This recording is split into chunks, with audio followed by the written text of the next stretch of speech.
ৰংমহললৈ উচ্চ ন্যায়ালয় স্থানান্তৰক লৈ প্ৰতিবাদ অব্যাহত আছে। গুৱাহাটী উচ্চ ন্যায়ালয়ৰ বাৰ সন্থাৰ প্ৰতিবাদী কাৰ্যসূচী গ্ৰহণ কৰিছে।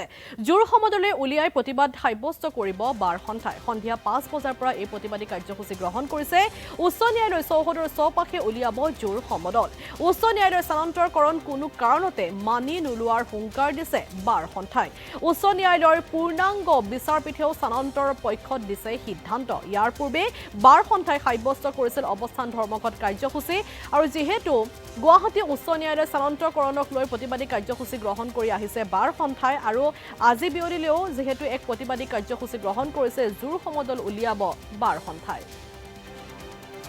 আমি সবিশেষ জানিবলৈ ফোনযোগে সংযোগ স্থাপন কৰিছো আমাৰ জ্যেষ্ঠ সাংবাদিক মাধৱ দাসৰ সৈতে। মাধৱ দাস, আপোনাৰ ওচৰলৈ আহিছো। এই যি ৰংমহললৈ উচ্চ ন্যায়ালয় স্থানান্তৰকৰণ ইয়াকে লৈ বিভিন্ন সময় বিভিন্ন বিতৰ্কৰ সূত্ৰপাত হৈছিল, প্ৰতিবাদ সাব্যস্ত কৰি আহিছিল বাৰ সন্থাই, কিন্তু তাৰ পিছতো প্ৰায় সিদ্ধান্ত গ্ৰহণ কৰা হৈছে যে ৰংমহললৈ নিয়া হ'ব উচ্চ ন্যায়ালয় আৰু আজি প্ৰতিবাদী কাৰ্যসূচী গ্ৰহণ কৰিছে। সবিশেষ জানিম। চাওক বনশ্মী, এটা অতি গুৰুত্বপূৰ্ণ বিষয়। এই বিষয়টো লৈ বিগত প্ৰায় 6 মাহ ধৰি এটা বিতৰ্ক চলি আছে আৰু এই সন্দৰ্ভত অসমৰ মুখ্যমন্ত্ৰী হিমন্ত বিশ্ব শৰ্মাই কৈছে যে গুৱাহাটী হাইকোৰ্টে যি সিদ্ধান্ত গ্ৰহণ কৰিব সেই সিদ্ধান্ত মতে তেওঁলোকে গুৱাহাটী হাইকোৰ্টক সহায় কৰিব আৰু গুৱাহাটী হাইকোৰ্টখন সেই হিচাপেই ৰংমহললৈ স্থানান্তৰ কৰা হ'ব। আৰু এই সন্দৰ্ভত গুৱাহাটী হাইকোৰ্ট বাৰ সন্থাই বাৰম্বাৰ আপত্তি দৰ্শাই আছে। তেওঁলোকে কৈ আছে যে গুৱাহাটী হাইকোৰ্টখন যদি বৰ্তমান যি স্থানত আছে তাৰ পৰা যদি ৰংমহললৈ লৈ যোৱা হয় তেনেহ'লে যিসকল অধিবক্তা সেইসকল অধিবক্তাৰ যথেষ্ট অসুবিধা হ'ব। কাৰণ গুৱাহাটীৰ পৰা প্ৰায় সেই স্থানলৈ 15 পৰা 20 কিলোমিটাৰ বাট অতিৰিক্ত দূৰ হ'ব আৰু সেই সময়খিনি পাৰ হওঁতে সেই সময়খিনি অতিক্ৰম কৰোঁতে সকলো অধিবক্তাৰ যথেষ্ট সহায় হ'ব।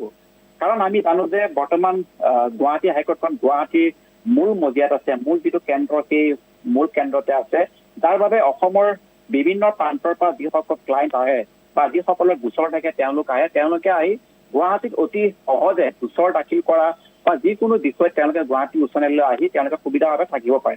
কিন্তু গুৱাহাটী হাইকোৰ্ট বাৰ সন্থাৰ যিটো সিদ্ধান্ত সেই সিদ্ধান্ত কিন্তু গুৱাহাটী হাইকোৰ্টৰ যিখন ফুল কোৰ্ট সেই ফুল কোৰ্টখনে এতিয়ালৈকে মনা নাই।